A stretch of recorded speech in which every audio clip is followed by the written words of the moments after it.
नमस्कार, आपण न्यूज यात्रा पाहायला सुरुवात केलेली आहे। मी संजय वरकड। आपण आज चर्चा करणार आहोत मराठा आरक्षण, त्यानिमित्तानं ओबीसी आरक्षणावर जे गंडांतर येत असल्याचा आरोप होत आहे, त्या आरोपानंतर बीडमध्ये झालेला मेळावा आणि एकूणच गेल्या काही वर्षांमध्ये राज्यामध्ये बीड शहरामध्ये ज्या पद्धतीने एकामागे एक प्रकरण घडत आहे, तर त्यामुळं बीड ही महाराष्ट्राची एका अर्थाने राजकीय आणि सामाजिक राजधानी होऊन बसलेली आहे का?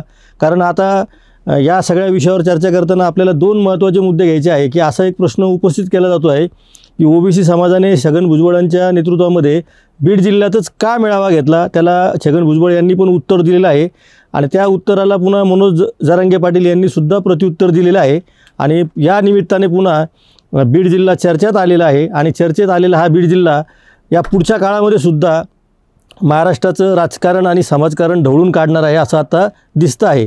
त्यामुळं बीडच्या एकूण राजकारणावर, अंतर्गत राजकारणावर, बीडमधल्या सामाजिक परिस्थितीवर आणि बीडच्या मैदानावरती महाराष्ट्राचं राजकारण, समाजकारण कशा पद्धतीनं आखलं जाणार आहे, रेखलं जाणार आहे, आज आपल्याला याविषयी सविस्तर चर्चा करायची आहे। आपण या सगळ्या गोष्टीला चर्चा करताना सर्वात आधी दोन मुद्द्यांची चर्चा करायला सुरुवात करूया। एक तर मनोज जरांगे पाटील यांच्या आंतरवली सराटी इथल्या उपोषणकर्त्यांवर जो लाठीमार झाला, खरं म्हणजे ते आंतरवली सराटी हे गाव भौगोलिकदृष्ट्या हे जालना जिल्ह्यात येत असलं तरी ते गेवराईच्या अतिशय जवळ आणि बीड जिल्ह्याला लागून असलेल्या जालना बीड अशा सीमारेषेवरचं गाव आहे।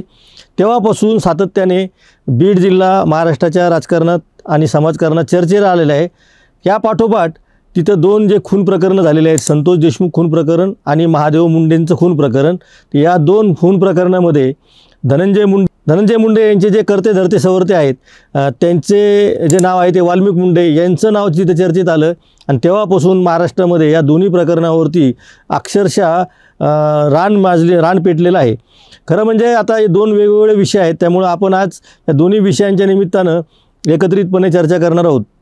एकतर संतोष देशमुख यांच्या प्रकरणामुळे बीड जिल्ह्यामध्ये आणि बीड जिल्ह्याच्या राजकारणामध्ये मुंडे कुटुंबियांची पर्यायाने धनंजय मुंडेंची दहशत आहे का, हा मुद्दा राज्यभर चर्चेला गेला। त्या पाठोपाठ मराठा आणि ओबीसी वादामध्ये हा जिल्हा भरडला जातो आहे का, हा सुद्धा मुद्दा पुढे आला आणि या सगळ्या धामधुमीमध्ये लोकसभेच्या निवडणुकीमध्ये पंकजा मुंडेंसारख्या दिग्गज नेत्याला इथं पराभव स्वीकारायला लागला। त्याचं मूळ कारण हेच होतं की बीडमध्ये ओबीसी आणि मराठा समाजाचं प्रचंड मोठ्या प्रमाणावर राजकीयदृष्ट्या ध्रुवीकरण झालेलं होतं। कधी काळी गोपीनाथ मुंडेला भरभरून साथ देणारा जिल्हा म्हणून या जिल्ह्याची महाराष्ट्रभर नव्हे तर देशभर ओळख होती। मात्र आत्ता हा जिल्हा मराठा आणि ओबीसींमधला जो अंतर्गत संघर्ष आहे किंवा जो संघर्ष अंतर्गत होता तो आता चव्हाट्यावर आलेला आहे असं आपण त्याला म्हणूयात। तर हा चव्हाट्यावर आलेल्या संघर्षाला घेऊन पुढे जातो आहे आणि प्रत्येकजण या जिल्ह्यामध्ये येऊन आपलं शक्ती, आपली ताकद पणाला लावत आहे। ही ताकद पणाला लावताना स्वाभाविकपणे बीडमधील जो स्थानिक रहिवासी आहे, बीड जिल्ह्यातला जो स्थानिक नागरिक आहे, असं म्हटलं जात आहे की तो याच्यामध्ये अडकून पडत आहे, गुंतला जात आहे, भरडला जात आहे, त्याच्यावरती एक प्रकारचं दडपण येत आहे।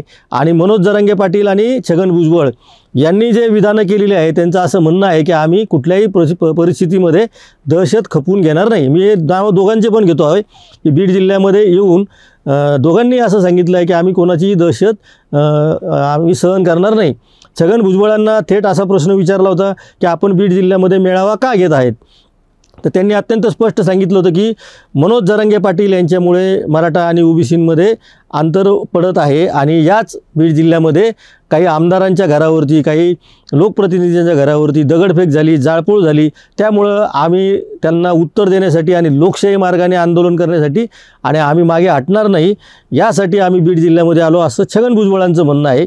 दुसऱ्या बाजूने मनोज जरांगे पाटील यांनी सुद्धा त्याला प्रत्युत्तर देताना असं म्हटलेलं आहे की बीड जिल्ह्यामधला मराठा समाज हा महाराष्ट्राला दिशा दाखवून देईल की उत्तर कसं द्यायचं असतं। त्यामुळे तुम्ही लक्षात घ्या की ही जी भाषा आपण करतो आहोत, ही भाषा खरं एका अर्थाने दहशतीची आहे, दुसऱ्या अर्थाने स्वतःच्या बचावाची आहे का, असा प्रश्न आपल्यालाच पडायला पाहिजे। त्यामुळं बीड जिल्ह्यामध्ये दहशत तयार होती आहे का आणि याची सर्वस्वी जबाबदारी कोणाची आहे। बीडचं पालकमंत्रीपद अजित पवार नेहमी बीड जिल्ह्यामधल्या राजकारणामध्ये स्वारस्य घेतात। मूळ राष्ट्रवादी काँग्रेसमध्ये असताना सुद्धा पक्षाच्या वतीने त्यांनी हा जिल्हा पिंजून काढला होता आणि गोपीनाथ मुंडे यांना शह देण्यासाठी धनंजय मुंडे यांना जवळ करून त्यांनी या जिल्ह्याच्या राजकारणावरती आपलं वर्चस्व प्रस्थापित केलं होतं. तेच अजित पवार आज छगन भुजबळ यांचे नेते आहेत आणि छगन भुजबळ यांनी अत्यंत स्पष्ट केलं आहे की मी कुठल्याही राजकीय पक्षाला बांधील नाही. मी जेव्हा राजकारण करेल तेव्हा मला राजकीय बांधिलकी असेल, पण आता मी ओबीसीसाठी, ओबीसी समाजाचा जेव्हा लढा येईल त्यावेळेस मी ओबीसीसाठी लढा देईल, त्यावेळी मी पक्ष बाजूला ठेवून देईल. त्यामुळं दुसऱ्या अर्थाने हे अजित पवारांसमोरसुद्धा आव्हान असणार आहे. सगळ्यात महत्त्वाचं म्हणजे आणखीन एक मोठं आव्हान असणार आहे ते देवेंद्र फडणवीस यांच्यासमोर. आपण मागच्या काही या विषयावर चर्चा करताना व्हिडिओमध्ये असं म्हटलेलं होतं की देवेंद्र फडणवीस यांच्या भूमिकेच्या बाबतीमध्ये काही जण वेगवेगळ्या पद्धतीचे आरोप प्रत्यारोप करत आहे. आपण त्या आरोप प्रत्यारोपावर चर्चा करत आहोत. काही जणांचं म्हणणं असं आहे की छगन भुजबळ यांच्या सगळ्या या राजकारणामागे देवेंद्र फडणवीस हेच आहेत.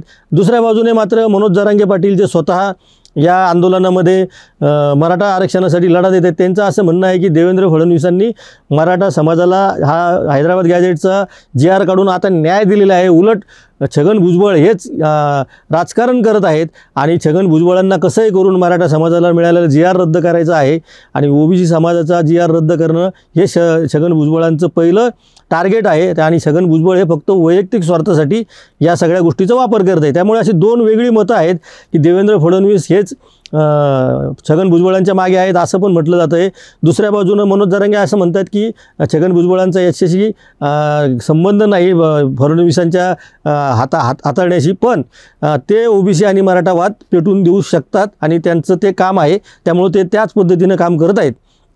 आता या सगळ्या गोष्टींचा जरी विचार केला तरी मी जी दोन प्रकरणं आधी सांगितली होती की संतोष देशमुख प्रकरण असेल किंवा मराठा आरक्षणाचा प्रश्न असेल, या सगळ्यांचं जे मोठ्या प्रमाणामधली ताकद, शक्ती आणि तिथं जो काही संघर्ष आहे तो कुठं दिसून येत आहे, तो सगळ्यात जास्त दिसून येत आहे तो बीड जिल्ह्यामध्ये. महाराष्ट्राच्या राजकारणामध्ये मुख्यमंत्री, उपमुख्यमंत्री किंवा छगन भुजबळ आणि ओबीसी नेते जिथे जिथे जातील तिथं तिथं या प्रश्नावर चर्चा जरूर होती, परंतु प्रत्यक्ष जे मैदान आहे ते बीड जिल्हा बनलेलं आहे. आणि या पुढच्या काळामध्ये बीडमधला हा संघर्ष जर वाढत गेला आणि मनोज जरांगे पाटील जसं म्हणतायत की ज्या मैदानावर ओबीसी समाजानं बैठक घेतली त्या मैदानावर मराठा समाजानं तर फक्त घोंगडी बैठक घेतली होती. त्याच्यामुळं भुजबळांनी जो उल्लेख केला होता की फक्त 10 ते 11 ते 12% फक्त मराठा समाज महाराष्ट्रामध्ये आहे, एका अर्थाने भुजबळ असं म्हणतायत की मराठ्यांची ताकदच नाही. आणि दुसऱ्या बाजूनं मग जरांगे पाटील त्यांना असं सांगतायत की मराठा समाजाची काय ताकद आहे ते आम्ही फक्त बीड जिल्ह्यामध्येच दाखवून देऊ आणि आम्ही जिथं घोंगडी बैठका घेतो त्याच जिल्ह्यामध्ये जर ताकद दाखवायची वेळ आली तर मराठा समाज काय करू शकतो याचं महाराष्ट्राला आम्ही उदाहरण म्हणून बीड जिल्ह्यामध्ये घालून देऊ शकतो. त्यामुळं आता बीड जिल्हा या संघर्षाचं केंद्र तर बनलेलंच आहे, परंतु अशा पद्धतीनं जर हा संघर्ष बीड जिल्ह्यात वाढत गेला तर केवळ राजकीय पटलावर असलेला हा संघर्ष पुढे मागे वेगवेगळ्या पद्धतीनं जाऊ शकतो. हा धोका आपण आजच लक्षात घेतला पाहिजे. आधीच मी जे सांगितलेलं आहे की संतोष देशमुखांचं हत्या प्रकरण जे झालेलं आहे ते सगळं आर्थिक हितसंबंधातून झालेलं आहे, त्याला जातीय दृष्टिकोनातूनही बघितलं जात आहे. आणि या सगळ्या गडबडीमध्ये महादेव मुंडेंसारख्या एका वंजारी समाजातल्या व्यक्तीची हत्या झालेली आहे, त्याकडे सुद्धा राजकीय दृष्टिकोनातूनच बघितलं जात आहे का, हा आता आपल्याला प्रश्न पडायला पाहिजे. जर हे खून प्रकरणं असतील किंवा आरक्षणाचा विषय असेल तर आपल्या न्याय मिळणं हा त्यातला मोठा भाग असला पाहिजे की न्यायासाठी लढाई लढावी. आरक्षणाचा प्रश्न असो की एखाद्या अन्याय अत्याचाराच्या विरुद्ध लढण्याचा प्रश्न असो, तिथं न्याय मिळवणं हा आपला टार्गेट असलं पाहिजे, उद्दिष्ट असलं पाहिजे. परंतु दुर्दैवानं होतं असं आहे की जातीय संघर्ष हा जास्त महत्त्वाचा मानला जात आहे आणि बीड जिल्हा हे महाराष्ट्राच्या ओबीसी आणि मराठा समाजाच्या राजकारणाचं एक मैदान बनलेलं आहे, ते होम पीच बनलेलं आहे. आणि या पीचवर येऊन तो सामने खेळत आहे. राष्ट्रवादी काँग्रेस पक्षाचे जे आमदार आहेत प्रकाश सोळुंके यांनी तर स्पष्टपणे असं सांगितलं आहे की लक्ष्मण हाके हे चार्जिंगवर चालणारे नेते आहेत आणि त्यांना कोणीतरी सांगतं आणि मग ते बीड जिल्ह्यामध्ये तळ ठोकून बसतात. त्यामुळं हे अत्यंत गंभीरपणे घेण्याची गरज आहे. देवेंद्र फडणवीसांना पण यामध्ये मुख्यमंत्री म्हणून आणि एक राज्याचे पालक म्हणून लक्ष घालण्याची वेळ आलेली आहे.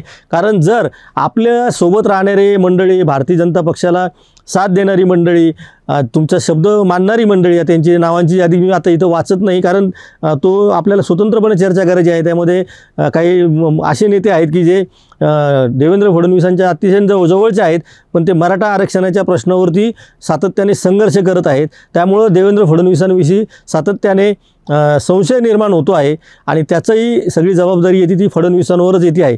त्यामुळे आगामी काळामध्ये छगन भुजबळ असतील किंवा आणखीन ओबीसीचे जे नेते असतील ते जर भारतीय जनता पक्षाशी इतर वेळी जवळीक साधणार असतील तर मराठा आरक्षणाच्या संदर्भामध्ये देवेंद्र फडणवीसांनी जो निर्णय घेतलेला आहे आणि फडणवीसांची जर भूमिका ही असेल की ओबीसी समाजाचं कुठल्याही प्रकारचं नुकसान मी होऊ देणार नाही, तर राज्याचे प्रमुख म्हणून मग दोन्ही पक्षांनी पण दोन्ही बाजूंनी पण त्यांच्याशी चर्चा करू नये आणि बीडमधला हा संघर्ष थांबवून आगामी काळामध्ये तरी बीडला शांततेमध्ये राहू द्यावं. बीडची वेगवेगळ्या पद्धतीने राज्यभरामध्ये बदनामी होती, पण बीड हे महाराष्ट्राचाच एक भाग आहे. बीड हे आपलंच आहे.